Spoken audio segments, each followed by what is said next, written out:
या पारिजात चौकमध्ये अतिक्रमणाच्या नावाखाली मुस्लिम समाजाच्या खाजगी मालमत्तेवर काल महानगरपालिकेने अतिक्रमणाचा JCB चालवला, हातोडा चालवला याच्या आणि आयुक्त यशवंत डांगे याच्या समाजवादी पार्टी तीव्र निषेध करते आणि मागणी करते या सर्व घटनेच्या सखोल चौकशी व्हावी आणि जे कोणी दोषी असेल त्यांच्यावर कारवाई व्हावी।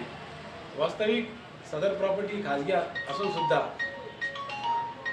सुद्धा सदर खाजगी प्रॉपर्टी आहे आणि महानगरपालिकेने या गाडेधारकांना या मालमत्ताधारकांना कोणतीही पूर्वसूचना न देता कोणतीही नोटीस न देता अचानक अतिक्रमण पाडण्याची मोहीम राबवली पोलीस बळाचा वापर करून। याचा फार आम्हाला खेद वाटला आणि समाजवादी पार्टीतर्फे याचा तीव्र निषेध करायचे आम्ही ठरवले।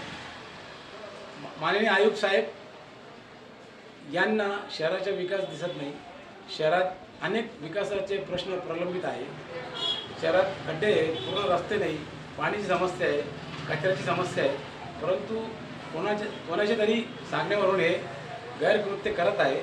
याच्या आम्ही समाजवादी पार्टीतर्फे तीव्र निषेध करतो आणि या उपरी जर असे अन्यायाविरुद्ध कारवाई झाली तर समाजवादी पार्टी या अन्यायाविरुद्ध तीव्र आंदोलन उभारेल याची प्रशासनाने नोंद घेण्यात येईल।